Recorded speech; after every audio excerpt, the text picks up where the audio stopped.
It's my story time. స్త్రీ విధి కాదు, విధాత అవుతుంది. ఇది కేవలం కథ కాదు, ఆత్మవిశ్వాసానికి అగ్ని పరీక్ష. స్త్రీ శక్తికి శాశ్వత సందేశం. స్త్రీ విధి కాదు, విధాత అవుతుంది. రాత్రి 2:17 హాస్టల్ గదిలో లైట్ ఆఫ్. కిటికీ దగ్గర నిలబడి ఉంది అమృత.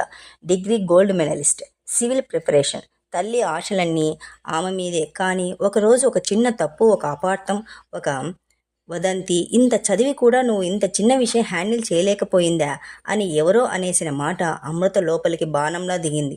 మానసికంగా బలమైన వాళ్ళు ఎక్కువగా లోపల పగిలిపోతారని ఆమెకు అప్పటి వరకు తెలియదు. ఫోన్ తీసుకునింది. తల్లికి కాల్ చేద్దామనుకుంది. కానీ నాన్న ఎంత గర్వంగా ఉన్నాడు అనే ఆలోచన చేతులు వణికాయి. బాత్రూమ్ అద్దంలో తన ముఖాన్ని చూసుకుంది. అదే ముఖం. స్కూల్లో మొదటి బహుమతి తీసుకున్నప్పుడు వెలిగింది అదే ముఖం. పేదరికంలో కూడా నవ్వుతూ చదువుకుంది. అప్పుడే ఆమె తల్లి చిన్నప్పుడు చెప్పిన మాట గుర్తుకొచ్చింది. అమ్మ, స్త్రీలు బలహీనులు కాదు, ఆమె కుంగితే ప్రపంచమే కుంగుతుంది. అమృత కళ్ళల్లో నీళ్లు తిరిగాయి. కానీ ఈసారి అవి ఓటమి కన్నీళ్లు కావు. అప్పుడే కరెంటు పోయింది. చీకటి, నిశ్శబ్దం. అదే క్షణంలో మనసులో ఒక శక్తి మేల్కొంది. నువ్వు పారిపోవడానికి పుట్టలేదు, నువ్వు పరిష్కారం అవ్వడానికి పుట్టావు. అమృత నేలపై కూర్చొని కళ్ళు మూసుకుంది. శ్వాస లోపలికి బయటికి. తనలోని భయాన్ని శ్వాసతో బయటికి వదిలింది. ఆమెకు అర్థమైంది, సమస్య చిన్నదైనా ఆత్మగౌరవం పెద్దది. మరుసటి రోజు కాలేజీకి వెళ్ళింది. వదంతిని నేరుగా ఎదుర్కొంది. నిజాన్ని ధైర్యంగా చెప్పింది. తప్పు చేసిన చోట ఒప్పుకుంది. తప్పు లేని చోట తల వంచలేదు. అందరూ నిశ్శబ్దం. ఆమె మాటల్లో కోపం లేదు, కేవలం సత్యం ఉంది. ఆ రోజు తర్వాత అమృత పేరు ఒక ఉదాహరణ అయింది. సివిల్ పాస్ అయింది. మహిళల కోసం కౌన్సిలింగ్ సెంటర్ ప్రారంభించింది. బోర్డు మీద ఒక వాక్యం, సమస్యకు పరిష్కారం మరణం కాదు, ధైర్యం, జ్ఞానం, ఆత్మగౌరవం. అమృత కౌన్సిలింగ్ సెంటర్ తెరిచి 6 నెలలైంది. ఒక సాయంత్రం ఒక చిన్న వయసు అమ్మాయి వచ్చింది. పేరు దివ్య. చదువు బాగా ఉంది. ముఖంలో భయం, కళ్ళల్లో అలసట. మెల్లగా వచ్చింది. అక్క, నేను ఫస్ట్ ర్యాంక్ అని, కానీ ఒక చిన్న తప్పు వల్ల అందరూ నన్ను చూస్తున్నారు. నాకు బ్రతకడం అర్థం కావట్లేదు. అమృత ఒక క్షణం కళ్ళు మూసుకుంది.